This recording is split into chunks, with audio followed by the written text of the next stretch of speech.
დღის მთავარ სიახლეებს საღამოს 6-ზე ჩემს კოლეგებთან ერთად მე თამთა სანიკიძე წარმოგიდგენთ. და გამოშვებას ვიწყებთ ინფორმაციით, რომელიც ამ წუთებში ხდება ცნობილი კრწანისის სასწავლო ცენტრში უბედური შემთხვევა მოხდა. გარდაცვლილია მარნეულის რაიონის მკვიდრი მამედ გულიევი, რომელიც გავრცელებული ინფორმაციით სამსახურებრივი მოვალეობის შესრულებისას დაიღუპა. თავდაცვის სამინისტროს წინასწარი მონაცემებით წვევამდელმა გულიევმა სამსახურებრივი შემოვლისას საბრძოლო მასალა შენიშნა, რის შემდეგაც ჭურვის დაშლას თვითნებურად შეეცადა. ამ დროს კი ჭურვე აფეთქდა. გარდაცვალების ზუსტი მიზეზის დასადგენად გამოძიება უკვე დაწყებულია. ადგილზე შეარაღებული ძალების ხელმძღვანელობა და ექსპერტ კრიმინალისტთა ჯგუფი იმყოფებოდა. დღეს ერთ-ერთი მთავარი თემა როგორი იქნება მეცხრე არხის მომავალი. პრემიერ-მინისტრის განცხადებებზე დღეს არხის გენერალური დირექტორი განმარტებებს აკეთებს. ბიძინა ივანიშვილის გუშინდელ გამოსვლამდე ტელევიზიის სავარაუდო მოდელთან დაკავშირებით კონსულტაციები უკვე გავლილი იყო და კახა ბექაური შესაბამის ინფორმაციას ფლობდა. საზოგადოებრივ მაუწყებელთან გაერთიანება ან მეცხრე არხის ბაზაზე საზოგადოებრივი არხის გაკეთება. სწორედ ამ ორ მოდელზე ისაუბრა გუშინ ჟურნალისტებთან ივანიშვილმა. არგუმენტი ასეთია, მას როგორც პრემიერს მეუღლის საკუთრებაში არსებული ტელევიზია უხერხულობას უქმნის.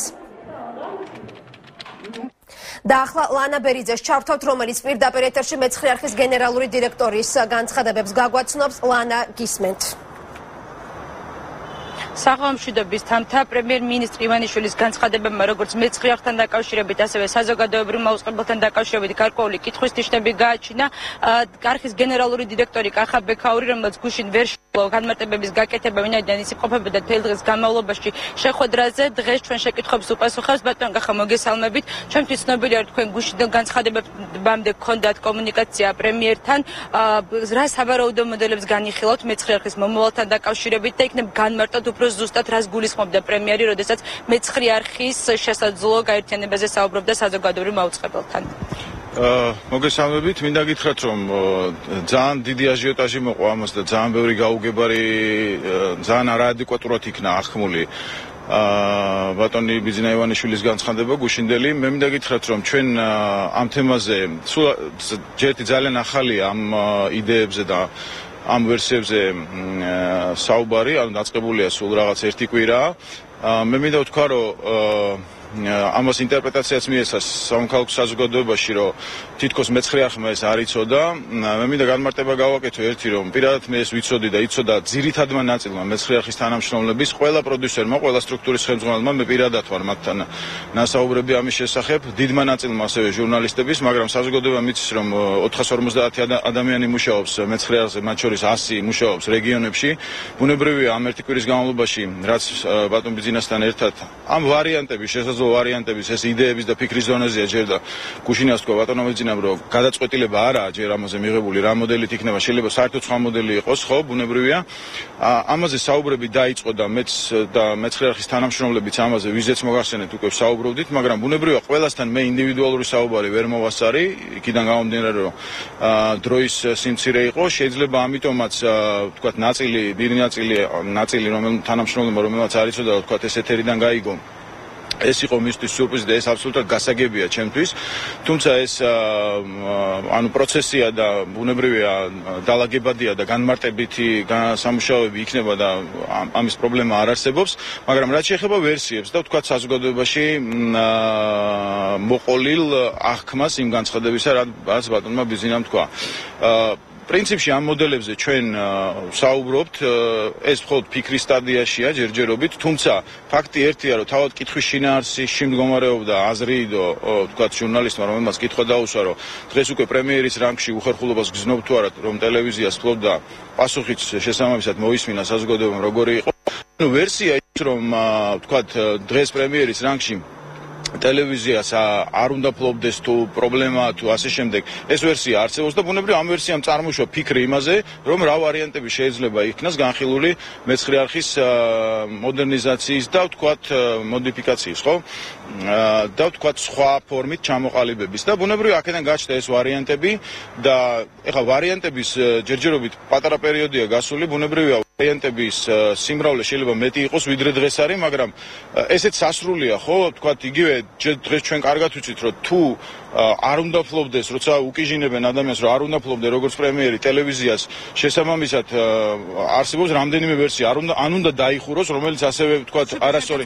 დახურვასთან დაკავშირებით მაქვს შეკითხვა, იგივე თანამშრომლებში ვინც არ ფლობდა ინფორმაციას, თუმცა ესეთი ნაწილი მეც ფლობ ინფორმაციას, რომ ცოტა იყო და უფრო ტექნიკური ნაწილი იყო, განიხილება თუ არა დახურის ვერსია, იმიტომ რომ თავად პრემიერმა გუშინაც აღნიშნა, რომ მან თავის დროზე როდესაც ერთხელ დახურა მეცხრე არხი დავშვა დიდი შეცდომა, რომ გავაკეთოთ ამაზეც განმარტება იგივე თანამშრომლებისთვის და საზოგადოებისთვის. კი, რა თქმა უნდა, არ განიხილება, მე უბრალოდ აი ამ სამოქალაქო საზოგადოების რეაქციაზე ვაკეთებ, ასე ვთქვათ, ხაზს უსვავ იმას, რომ არაადეკვატური რეაქციები ყველასგან არა, მაგრამ ზოგიერთი მათგანისგან არაადეკვატური რეაქციები მოყვა და ამიტომ მე ხაზი მინდა გაუსვა იმას, რომ როდესაც ვთქვათ რაღაც მოდელებს აკრიტიკებ, ხო, რომელიც უკვე გამოთქმულია და რომელიც სულ რაღაც ახლა ფიქრი დაწყებული მასზე და ბუნებრივია პლუს მინუსები შეიძლება ყველა ვერსიას ჰქონდეს და კარგია ეს, რომ ვთქვათ იმ მინუსებს, ვთქვათ, რომელიმე ვარიანტის და ვერსიის აკრიტიკებ, მაგრამ ამავდროულად მე მინდა სხვა კუთხეც მოუნახოთ ამას და უკვე დავიწყო ფიქრი, იმიტომ რომ მე ერთი კვირაა უკვე ამაზე ვფიქრობ და ჩვენი ძირითადი თანამშრომლებიც, ის ვინც სარედაქციო პოლიტიკას ხნის, მათთან მე უკვე დიდი ხანია ამაზე ვსაუბრობ, ხო, ყველა პროდიუსერი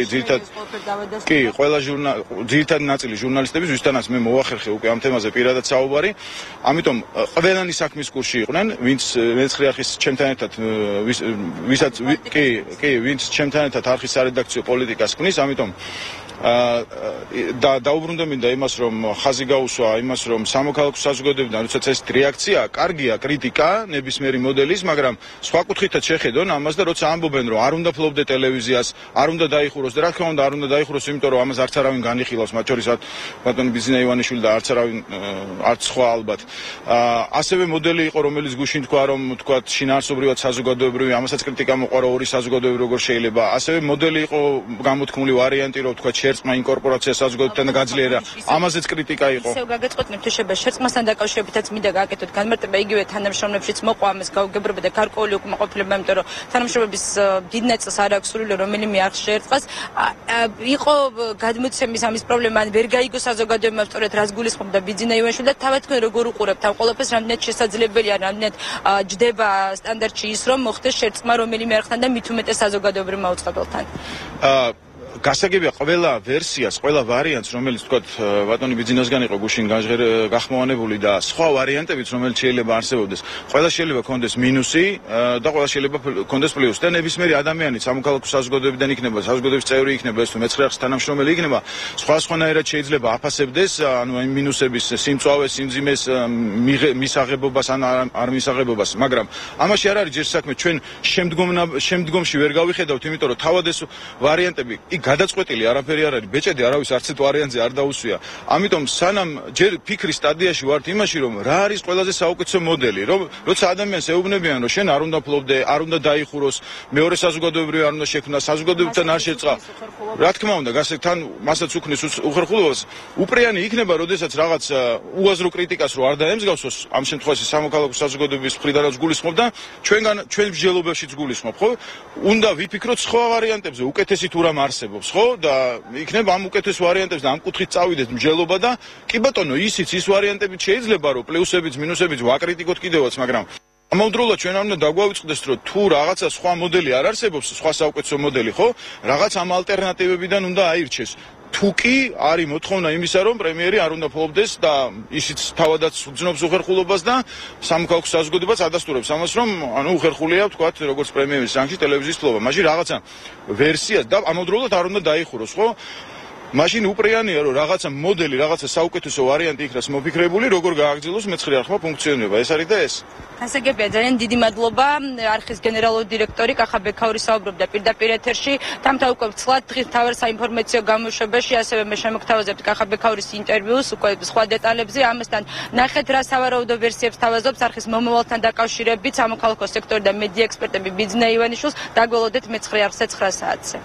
გმადლობთ ლანა, მეცხრე არხის მომავალთან დაკავშირებით არხის ხელმძღვანელის პოზიცია და განმარტებები ლანა ბერიძემ გაგვაცნო პირდაპირ ეთერში. დაკითხავენ თუ არა პრეზიდენტს ვალერი გელაშვილის ცემის ფაქტზე. ხაშურის მაჟორიტარი დეპუტატი მიხეილ სააკაშვილს უჩივის. მიზეზი 2005 წლის 14 ივლისს მომხდარი ინციდენტია, რადგანაც გელაშვილი ამ დრომდე დაუდგენელმა პირებმა სცემეს. დეპუტატი თავდასხმის შემკვეთად პირადად სააკაშვილს ასახელებს და სხვა მაღალჩინოსნების გვარებსაც ახსენებს. დეპუტატის განმარტებით მისი ცემის ფაქტი ავლაბრის რეზიდენციის მშენებლობის დროს წარმოქმნილ ფინანსურ დავას უკავშირდებოდა. ვალერი გელაშვილი პროკურატურაში დღეს უკვე დაიბარეს მოწმის სტატუსით დეპუტატმა უწყება ცოტა ხნის წინ დატოვა.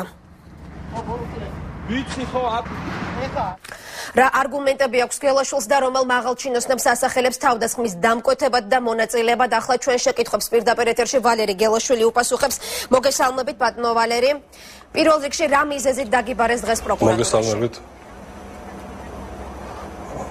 უბრალოდ ეს საქმე მეორე კვირი ამოწიეს და იყო განხილვა, ვინ მოწმეები უნდა დაკითხულიყვნენ, რა ფაქტები იყო, იმიტომ თვითონ გამომძიებელი ორი კვირა ეცნობოდა ამ საქმეს, იმიტომ ეს საქმე იყო სადღაც თაროზე შემოდებული და არავინ არ გამოძიება არ ტარდებოდა, ამიტომ გამომძიებელმა ორი კვირა რაც ამოიღო ეს საქმე და განიხილა და უბრალოდ განიხილეთ რაღაც საკითხები, რომლებიც შემდეგში მე დავიკითხები სამრეცხში დაკითხვაზე მე თვითონ მივალ პროკურატურაში. 3 დეკემბერს ბატონო ვალერი, რაც შეეხება თავად დამკვეთებს, თქვენ უკვე ახსენეთ პრეზიდენტ სააკაშვილის გვარი და ამტკიცებთ, რომ მიხეილ სააკაშვილმა შეუკვეთა თქვენი ცემის ფაქტი. რა არგუმენტებით, რა მტკიცებულებები გაქვთ ამისათვის? არგუმენტი ერთი არის, რომ 7 წელიწადი რაც ეს თავდასხმის შემდეგ ეს საქმე არ გამოუძებულა, ეს საკმარისია ეს არგუმენტი. იმიტომ არ გამოიძიოდა ეს ხელისუფლება ამ საქმეს იმის გამო, რომ თვითონ იყვნენ დამნაშავეები. ესეც საკმარისია, იმიტომ 7 წელიწადის შემდეგ ეს საქმე ღიად დარჩა და არ გამოძიებული არ ყოფილა. მაგრამ თქვენ საკმაოდ კონკრეტულ და მწვავე ბრალდებას უყენებთ. ამ შემთხვევაში ქვეყნის მე მაშინ თავდასხმის პერიოდშივე არა, მე მაშინ თავდასხმის შემდეგ და თქვი ვინ იყო და ვისგან იყო, ვისაიდან მოდიოდა ეს ჩემი. მაგრამ რა მტკიცებულებები გაქვთ? მაშინ დავაფიქსე. და რა მტკიცებულებები რომ მე წინადღეებში დაბარებული იყო. იმის გამო რომ მე წინადღეებში დაბარებული ვიყავი გიგი უგოლავსთან, ადმინისტრაციის უფროსი იყო და მან თქვა რომ ბინა და სახლი გადმოწერეთ, თორე რას მიზნავთ მეთქი. ამიტომ გაჩერდა, ამიტომ იქიდან გამომდინარე რომ ფულის გადახდა არ უნდათ, ამიტომ ყველაფერი იქიდან გამოვიდა რომ სხვანაირად რომ დავაკონკრეტოთ და უფრო რომ განვუმარტოთ საზოგადოებას, რა ფულის გადაცემაზე იყო საერთოდ საუბარი და რას უკავშირდება თქვენი მტკიცებით ზოგადად? ეს იყო ფული იყო რომელიც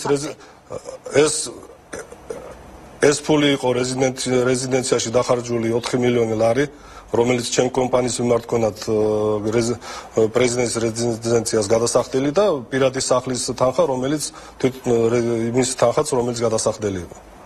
ეს თანხები იყო, დაახლოებით იყო 4 მილიონი დოლარი საერთო ჯამში. და როგორი არის თქვენი ვერსია? თქვენ ყვებოდით რომ როგორი არის თქვენი ვერსია? თქვენ ყვებოდით და გარდა სააკაშვილის მაღალჩინოსნების გვარებსაც იქნებ ჩვენს ეთერშიც რომ ჩამოთვალოთ, ვისადებთ უშუალოდ ხელს? ეს მე თვითონ ოქროაშვილიც იყო მათ ახსენა ერთ-ერთ გადაცემის დროს, რომ თვითონ თავდასხმა დაიგეგმა მიხეილ სააკაშვილის კაბინეტში, მაშინ იყო იმ კაბინეტში თვითონ ოქროაშვილიც და ვანო მერაბიშვილიც, ოთარი ქრივიძეც იჯდა და კიდე ერთი მეოთხე პიროვნება მე აღარ მახსოვს ვინ იჯდა და მაშინ მოხდა რომ ვანო მერაბიშვილმა თავის თავზე აიღო ეს ყველაფერი. და სოდმა შეასრულა. თქვენ ახსენეთ დღეს ერეკლე კოდუას გვარს, რა კავშირი აქვს მას ამ ინციდენტთან?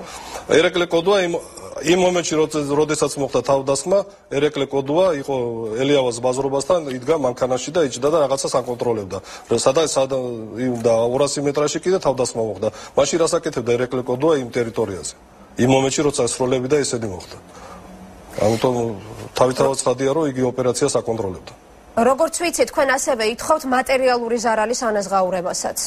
რას გულისხმობთ კონკრეტულად? არა, მატერიალური მე ახლა უბრალოდ იქ მივუთით. არა, მატერიალური ზარალი უბრალოდ მაშინ მივუთითე, რა დავკარგე, რა წაიღეს და რა ზარალი მივიღეთ და რა ოპერაციებში რაც დავხარჯე, თორე დაანჩეთ მატერიალური ზარალი ჯერ არ წამიყენება, იმიტომ ეს მატერიალური ზარალი ამ 7 წლის განმავლობაში რაც თვითონ ხელისუფლებამ ჩემს მიმართ გააკეთა, ეს სხვა ზარალია, რომელიც ეს პირადად გემჩენებელი საკითხი, რომელიც მათ წამაგებინეს სასამართლო და ის ზარალი მიიღო ჩემმა კომპანიამ.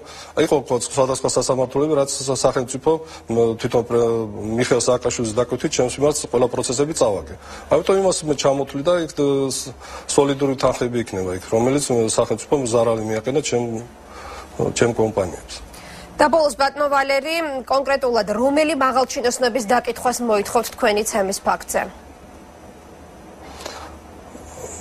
ირაკლი კოდოა, ვანო მირაბიშვილი და შემდეგში ბოლოს მეგონი მიხეილ საკოშვილამდე მივა ყველაფერი. იქ არის სხვადასხვა კიდე პირადი ჩემი დაცვის პირადი დაცვა ვინც ყავდა და მართლაც კვარაცხელია, რომელიც რაღაც საკითხებში ის ცნობილი იყო მასთვის ეს თავდასხმის თემა. ამიტომ მივასაც დაკითხავენ და არიან კიდე იქ ვინც თვითონ პროკურატურაში ვის განაცხადა ვითომ მე ვახსენო ჩემგან ფული წაიღეს იქ ცრო ჩვენებები რომელიც პიროვნებმა მიცეს იმ პერიოდში. გასაგები აქვს, მადლობთ. ვალერი გელაშვილი პასუხობდა ჩვენ შეკითხვებს. მე კიდევ ერთხელ შეგახსენებთ, რომ მისი ცემის ფაქტზე 7 წლის შემდეგ ისევ დაიწყო ხელახალი ძიება და 3 დეკემბერს გელაშვილი კვლავ არის პროკურატურაში უკვე დაკითხვაზე დაბარებული. ახლა გამოშვებაში რეკლამის დრო, რეკლამის შემდეგ დღის სხვა ახალი ამბებით ბრუნდებით ეთერში. დავბრუნდით პირდაპირ ეთერში, რა მოხდა ღუდუშაურის კლინიკის პალატაში და არის თუ არა პატიმრებსა და ექიმებს შორის მომხდარი ინციდენტი ბადრაგის სიკვდილის მიზეზი. 50 წლის ჯამბურ ხოშარაულის სავარაუდოდ გულის შეტევა მიმსხვერპლა, თუმცა ოჯახს ამ ვერსიის არჩერა. ის ერთ-ერთი იყო ციხის იმ 10-ზე მეტ თანამშრომელს შორის, რომლებიც დაპირისპირებულთა გაშოლებას ცდილობდნენ. ინციდენტი გამთენიისას დაიწყო, ანუ მას შემდეგ, რაც ღუდუშაურის სახელობის კლინიკაში 3 სხვადასხვა ციხიდან 3 პატიმარი სამკურნალოდ გადაიყვანეს. 3-ვე მათგანი იმ პალატაში მოათავსეს, სადაც მძიმე ავადმყოფებს მკურნალობენ. მსჯავრდებულები თავიდანვე აგრესიულები იყვნენ. მედპერსონალთან ჩხუბის შემდეგ კი მათ ნინაც კი ჩამსხვრიეს და თვით დაზიანებები მიიღენეს. 3-ვე პატიმარი განსაკუთრებით მძიმე დანაშაულშია ბრალდებული. ღუდუშაურის კლინიკაში მომხდარი ინციდენტით იმედა დარსალია დაინტერესდა, რომელიც დილიდან მომხდარის მიზეზების დადგენას ცდილობს. იმედა თუ არის ვერსიის დონეზე მაინც ცნობილი, რატომ დაუპირისპირდა 3 პატიმარი ექიმებს და რატომ არ სჯერა ოჯახს ბადრაგის გულის შეტევით გარდაცვალების ვერსიის. თამთა კიდევ ერთხელ ვიტყვი, რომ დაღუპული ბადრაგი 50 წლის ჯამბულ ხოშარაული წარმოშობით ოზურგეთიდან იყო. ის დაახლოებით 15 წლის განმავლობაში მუშაობდა საჭილახსრულების სისტემაში და ახლა ბოლო ინფორმაცია, რომელიც ეს წუთია მივიღეთ გარდაცვლილის ოჯახში, ამბობენ, რომ ბადრაგის დაღუპვის მიზეზი გული არ არის და ის ბუნებრივი სიკვდილით არ დაღუპულა, თუმცა ეს მხოლოდ ოჯახის ვერსია. არა, გულით გარდაცვლილი არ არის ეს, აქ მცილურჯეები აქვს. ფაქტია, რომ გულით გარდაცვლილი არ არის. სხეულზე არ ვიცი, არა, ჯერ არ უნახიათ ეხლა თუ. ტუჩი აქვს დაზიანებული. და ოჯახის წევრები ამბობენ, რომ გულით გარდაცვლილი არ არის. არა. ნუ ამას ვერ გაიგებთ ეხლა. არ ვიცი, კარგით. ახლა რა შეეხება ინციდენტს, ექიმების თქმით, კლინიკაში მიყვანილი პატიმრები თავიდანვე აგრესიულად იქცეოდნენ მედპერსონალის მიმართ, რამაც სავარაუდოდ შემდგომ კიდევ უფრო მძიმე ფორმები მიიღო, რის შემდეგაც ბადრაგმა სცადა სიტუაციაში ჩარევა. ღუდუშაურის კლინიკაში დაგვიდასტურეს, რომ პატიმრებმა პალატაში ნივთები დაამტვრიეს, ასევე დაამსხვრიეს მინები. იქ იყო გაყვანილი 3 პატიმარი, ავადმყოფი პატიმრები, რომელთანაც არ დაემორჩილებდნენ მკურნალობის რეჟიმს, მოხდა კონფლიქტი, მათ შორის მათ მიიყენეს თვით დაზიანებები, ეს კონფლიქტი იქნა აღკვეთილი, თუმცა ამავე დროს მოხდა სამწუხარო ფაქტი, როდესაც ერთ-ერთი ბადრაგის თანამშრომელი წინასწარი მონაცემებით რადოსტიტი ექსპერტიზის დასწრაში არ აქვს, მაგრამ გარდაიცვალა გულის შეტევით. ამ ფაქტზე დაწყებულია გამოძიება და ის პატიმრები, რომლებიც არ დაემორჩილებდნენ წესრიგს, გამოძიების დამთავრების შემდეგ აგებენ პასუხს კანონის შესაბამისად. თამთა ახლა შენ შეკითხვას დავუბრუნდები, რატომ დაუპირისპირდნენ პატიმრები ექიმებს. ამაზე თავად მედპერსონალი საჯაროდ არ საუბრობს, თუმცა პირად საუბრებში საკმაოდ საინტერესო და მნიშვნელოვან ფაქტზე ამახვილებენ ყურადღებას. პატიმრები ექიმებისგან მოითხოვდნენ ჯანმრთელობის მდგომარეობის დამძიმების დამადასტურებელ დოკუმენტაციას, რასაც შემდგომ სხვადასხვა მიზნებისთვის იყენებენ, თუნდაც გათავისუფლების მიზნით. მე კიდევ ერთხელ აღვნიშნავ, რომ ამ ინფორმაციას მედპერსონალი მხოლოდ პირად საუბრებში ადასტურებს. მაშასე ზუსტად 9 საათზე რატომ დაიღუპა 50 წლის ბადრაგი, ვინ აგებს პასუხს ექიმების უსაფრთხოებაზე და მიიღეს თუ არა პატიმრება საჭირო სამედიცინო დახმარება. ბადრაგის გარდაცვალებასა და ღუდუშაურის სახელობის კლინიკაში მომხდარ ინციდენტზე იმედა დარსალია საუბრობდა. აკაკი მინაშვილი ამ დრომდე პროკურატურაში რჩება. უმცირესობის ერთ-ერთ ლიდერს მოწმის სტატუსით კითხავენ. საქმე ეხება თენგიზ გუნავას. დაკავებამდე რამდენიმე წუთით ადრე სწორედ მინაშვილმა დატოვა ის სახლში.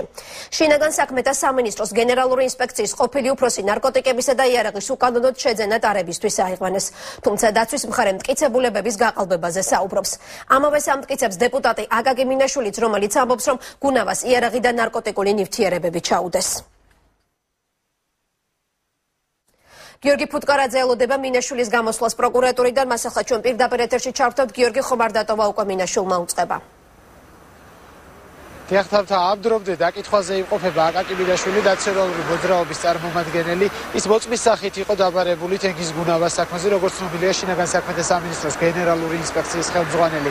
იარაღის უკანონო ტარებასა და ნარკოტიკების შეძენა მოხმარების ფაქტზე დააკავეს, ხოლო შემდეგ სასამართლომ 10,000 ლარიანი გირაოს სანაცვლოდ გაათავისუფლა, თუმცა აკაკი მინაშვილი 4 საათია დაკითხვაზე იმყოფება და ჩერის არ გამოსულა. ამავე საქმეზე მოწმის სტატუსით დაკითხეს გიორგი მელაძე, თავისუფლების ინსტიტუტის წარმომადგენელი. მელაძემ დაახლოებით 1 საათის წინ დატოვა პროკურატურა, თუმცა ცელი კომენტარი არ გააკეთა აღნიშნულ საქმესთან დაკავშირებით.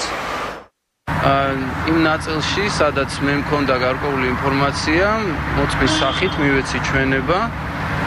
დანარჩენი როგორც გამოძიება მთხოვა, თავი შემეკავებინა ზედმეტად ინფორმაციის გაზიარებისგან, იგივე გამოძიების ინტერესებიდან გამომდინარე.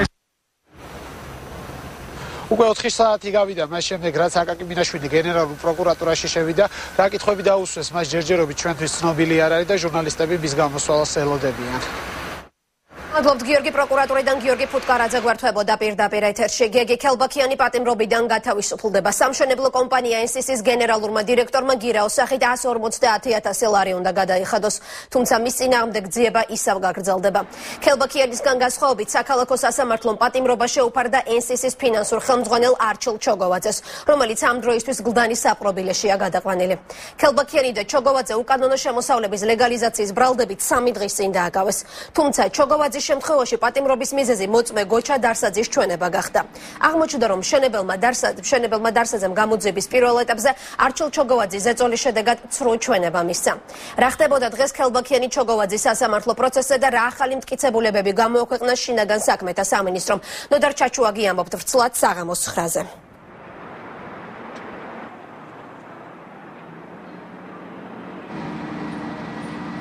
სასამართლო იმსჯელა ერთადერთი და ძირითადი მოწმის ჩვენებაზე, რომელიც მიუთითებდა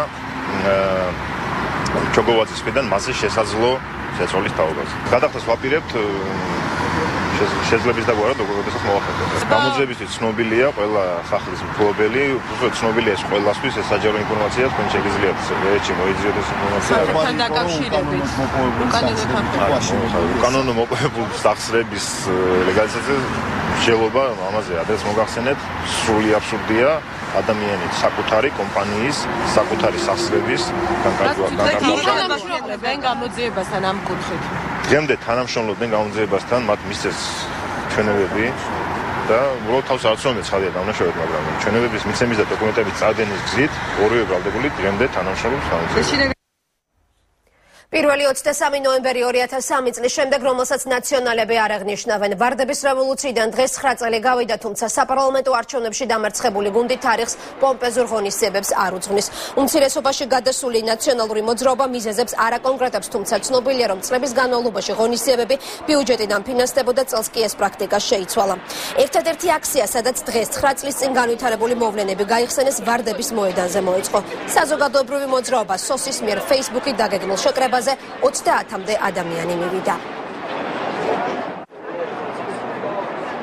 ჩვენი აქ მოსვლის მიზანი არ მიზეზი არის ვარდების რევოლუციის 9 წლის თავი, რომელიც ვფიქრობ, რომ საქართველოს მოსახლეობამ არ უნდა დაივიწყოს, ეს იყო უდიდესი მონაპოვარი ქართველი ერისთვის. 9 წელი ვარდების რევოლუციის შემდეგ იყო ამშენებლობის პერიოდი. ინფრასტრუქტურა ცოტაა. ადამიანები ავტობუსში ბარათით რო იღებენ ბილეთს ცოტაა. მაგალითად ჩემთვის იმ ვარდების რევოლუციამ კარგი არაფერი მოიტანა. უკან წასulis გარდა. ცხოვრობდი, საჭმელს ვჭამდი, იმის მერე მშიერი ვარ. მეტი არ გეგონოს, რა ეს მთავრობა კაცს მოიტანს, ერთი და იგივეები არიან. გიორგობასა და ვარდების რევოლუციის 9 წლის თავზე პრეზიდენტი ქუთაისში ჩავიდა და ბაგრატის ტაძარში მივიდა. მიხეილ სააკაშვილმა საქართველოში არსებულ ვითარებას რთული უწოდა და თქვა, რომ ქვეყანა სამშვიდობოზე გაიყვანს. ჩემს ხალხთან ერთად ვიყავი მშვიდობის, ომის, გაჭირვების, აღმშენებლობის დროს და მე რა თქმა უნდა, ჩემს ხალხს არ მივატოვებ არც განსაცდელში. ჩვენ ბოლომდე გადავლახავთ ამ პრობლემებს, თქვა სააკაშვილმა, რომელიც დღეს პარაკლის დაესწრო. მოგვიანებით კი მეუფე კალისტრატესგან წმინდა გიორგის ხატი მიიღო. გახარებული იყავი. სულ ბედნიერად გატაროთ თქვენ და საქართველოს მთლიანად ერთობით და სულ უფრო მეტი ხალხი ხვდება რომ ჩვენი ქვეყანა არის განსაცდელში, მაგრამ მე დარწმუნებული ვარ იმ პირობებშიც კი როცა გაძლიერდა ის ინსტინქტები რომ ამდენი წლის განმავლობაში შენების განვითარების შემდეგ კრევა მოხდეს ისევ განადგურება მოხდეს ამისკენ მოწოდებები ისმის ეს ვერ განხორციელდება მარტივ მიზეზის გამო რომ ჩვენი ხალხი ამას არ დაუშვებს მოსახლეობას გიორგობას სამებაში მიულოცა პრემიერ-მინისტრმა ბიძინა ივანიშვილი მეუღლესთან ერთად დღეს საკათედრო ტაძარში მივიდა და წირვა ლოცვას დაესწრო.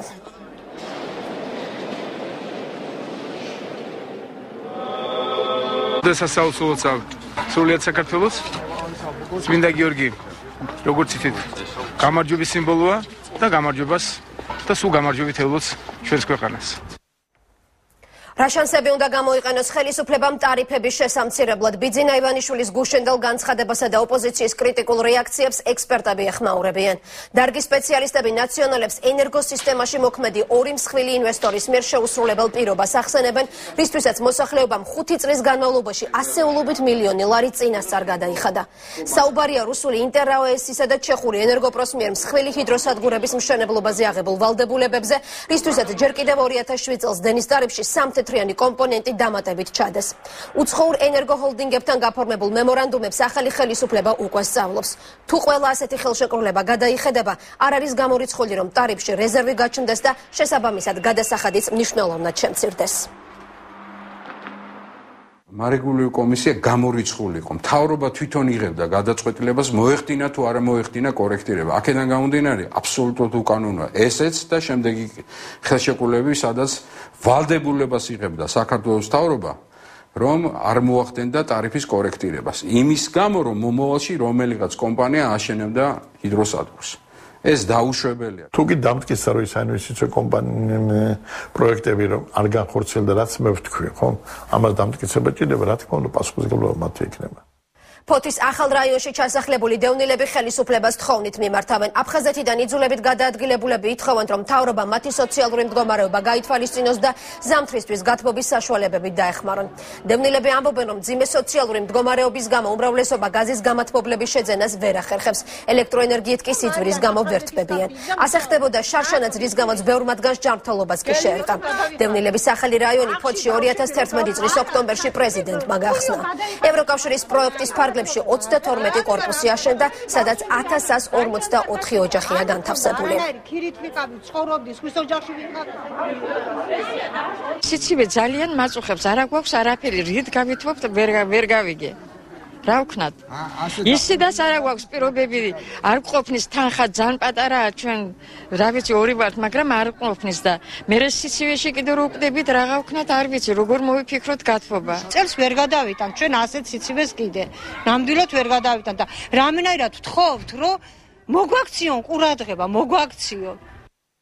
საჩხერეში სამედიცინო ცენტრის ახალი კორპუსი გაიხსნა. მრავალპროფილური სამედიცინო ცენტრი მაღალტექნოლოგიური აპარატურით არის აღჭურვილი. კლინიკაში საოპერაციო და სამშობიარო ბლოკებია, სადაც ნებისმიერი სირთულის ოპერაციის ჩატარება შეიძლება. კრიტიკული მედიცინის ცენტრის მშენებლობა და სამედიცინო ტექნიკით აღჭურვა ასოციაცია ატომ უზრუნველყო. კლინიკა პაციენტების მისაღებად მზად ჯერ კიდევ თვეების წინ იყო, თუმცა საავადმყოფოს ექსპლუატაციაში მიღებას სამჩხერის